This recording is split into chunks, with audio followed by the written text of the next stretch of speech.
Everybody asking how we doing, say we good. Don't need no one to tell me how to live just like they would. It ain't their business, but they in it, I don't know why. Revolved around my life after I found another.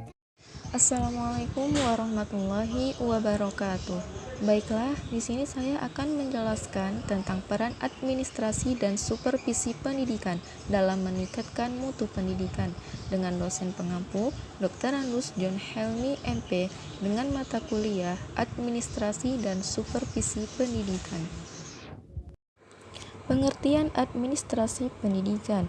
Menurut Nur Hadi, administrasi adalah suatu kegiatan atau rangkaian kegiatan berupa proses pengelolaan usaha dari sekelompok manusia dalam suatu organisasi untuk mencapai tujuan bersama yang telah ditetapkan agar berjalan efektif dan efisien. Menurut Salaga, administrasi pendidikan adalah proses pengarahan dan pengintegrasian segala sesuatu agar potensi dalam suatu aktivitas kelembagaan, baik personal, spiritual, dan juga material yang bersangkutan dengan pencapaian tujuan pendidikan. Jadi, dapat disimpulkan bahwa administrasi pendidikan adalah sebuah proses kerjasama untuk mencapai tujuan pendidikan dengan melihat hubungan antar komponen pendidikan sehingga dapat memperbaiki sistem pendidikan dengan menggunakan perangkat yang mendukung kegiatan pembelajaran. Selanjutnya yaitu proses administrasi pendidikan. Yang pertama ada proses perencanaan. Pada proses perencanaan terdapat berbagai tahapan, yaitu yang pertama adalah identifikasi masalah.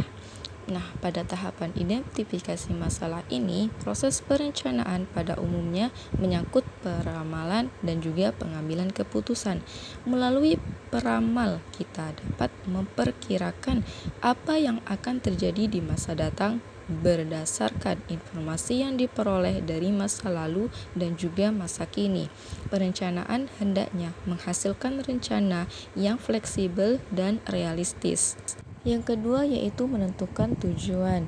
Pada tahap menentukan tujuan, proses perencanaan yang pertama yaitu menentukan langkah dengan analisis strengths yaitu kekuatan, weaknesses yaitu kelemahan, opportunities yaitu peluang, dan juga threats yaitu ancaman atau disingkat dengan SWOT, dan juga menentukan prioritas. Yang kedua yaitu menentukan strategi dengan belajar dari pengalaman. Yang ketiga yaitu perorganisasian. Setelah proses perencanaan, selanjutnya yaitu proses pelaksanaan.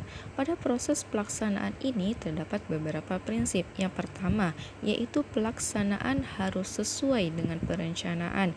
Yang kedua, yaitu pengawasan dan evaluasi memungkinkan untuk perubahan pelaksanaan dengan terlebih dahulu.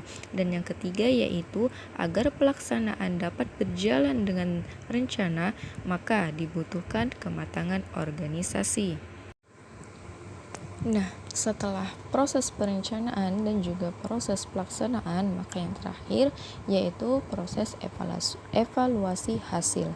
Adapun tahapan dalam proses evaluasi hasil yang pertama yaitu mengumpulkan data tentang keberhasilan dari capaian tujuan. Yang kedua yaitu membandingkan capaian yang tercapai dengan capaian yang direncanakan. Yang ketiga yaitu menganalisis hasil perbandingan, dan yang keempat yaitu hasil analisis digunakan untuk rekomendasi perencanaan selanjutnya. Selanjutnya yaitu peran administrasi dan supervisi dalam meningkatkan mutu pendidikan. Kualitas pendidikan di Indonesia sekarang ini sangatlah rendah. Tujuan pendidikan yang dirumuskan pada kenyataannya tidaklah sesuai dengan harapan. Faktor internal yang mempengaruhi pendidikan di Indonesia yaitu jajaran dunia pendidikan, baik itu Departemen Pendidikan Nasional, Dinas Pendidikan Daerah, dan juga sekolah yang berada di garis depan. Adapun faktor eksternalnya adalah masyarakat pada umumnya. Selain itu, ada faktor lain yang menyebabkan rendahnya kualitas pendidikan di Indonesia. Yang pertama yaitu kualitas sarana fisik yang rendah. Yang kedua yaitu kualitas guru yang rendah. Yang ketiga yaitu kesejahteraan guru yang masih rendah. Yang keempat yaitu prestasi siswanya rendah. Yang kelima yaitu kurangnya pemerataan kesempatan pendidikan. Yang keenam yaitu ketidakserasian pendidikan dengan kebutuhan, dan yang ketujuh yaitu mahalnya biaya pendidikan. Cukup sekian materi yang dapat saya sampaikan. Mohon maaf bila ada kesalahan, dan saya akhiri wabillahi taufiq wal hidayah. Wassalamualaikum warahmatullahi wabarakatuh.